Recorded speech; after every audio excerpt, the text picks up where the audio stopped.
Hello cadets, I hope you all are fine and doing well at home. So today we will discuss next property of rational numbers, or you can say property of numbers. We have so far discussed a number of properties that apply to whole numbers, natural numbers, integers, and then we increased its reach to rational numbers. Similarly, today we will discuss two things related to numbers and we will expand it to rational numbers afterwards. So what is that? Today we will discuss something called additive inverse and multiplicative inverse. So let us first start with additive inverse.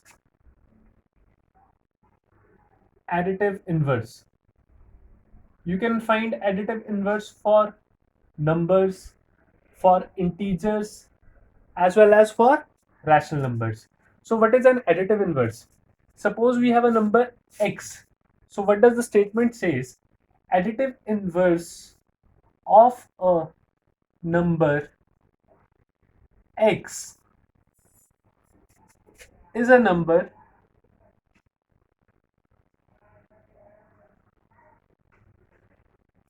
that on addition to x gives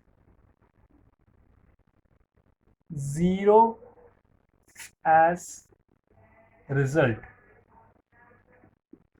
Additive inverse of a number x is a number that on addition to x gives 0 as a result.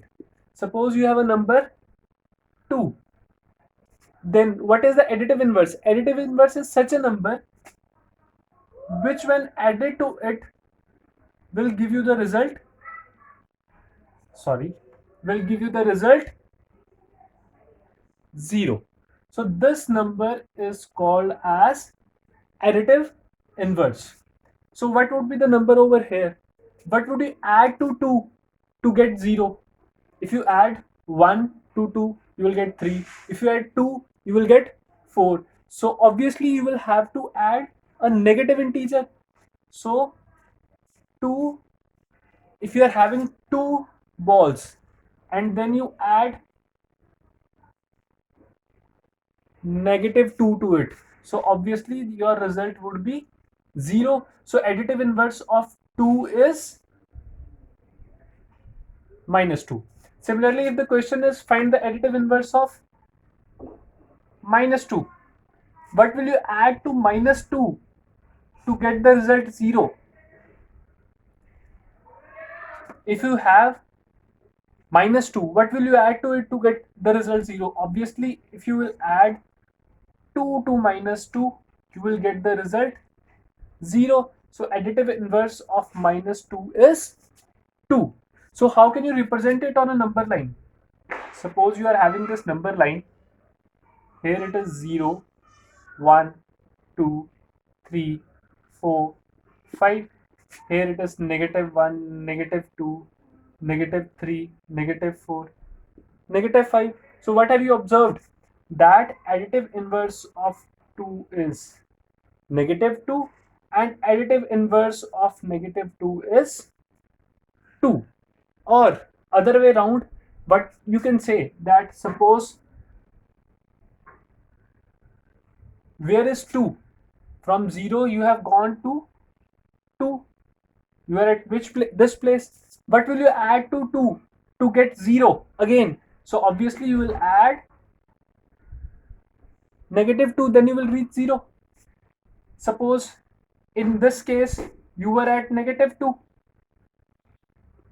What will you add to negative 2 to again get back to 0? Obviously you will add plus 2 and you will reach 0. So in this way we can say that general form, the general form comes out to be additive inverse of x is equal to negative x. Any number, whatever you have, accordingly you can get the result. The same thing falls true for rational numbers as well. Suppose the question is find the additive inverse of additive inverse of 3 by 5. So additive inverse of 3 by 5 would be, here x is 3 by 5. So additive inverse would be negative of x or negative of 3 by 5. If you will add 3 by 5 and negative 3 by 5, what will you get? 3 by 5 plus minus will give you negative 3 upon 5. Plus 3 upon 5 minus 3 upon 5, the result is 0. Without taking LCM also, we can write straight away. So additive inverse of 3 by 5 came out to be negative 3 by 5. And if you have to find the additive inverse of, suppose, a negative rational number, additive inverse of negative 2 upon 5. So what would be additive inverse of negative 2 upon 5? Obviously, negative of negative 2 upon 5. This is what we have got. Negative of x, negative of, and here x is negative 2 by 5. So negative of a negative will give you positive 2 upon 5. So this is something about additive inverse, that when additive inverse is such a number which when added to a number gives you the result as 0. So additive inverse of 2 is negative 2, additive inverse of negative 2 is 2, and similarly you can find additive inverse of other numbers or rational numbers as well. Now let us see what does multiplicative inverse mean.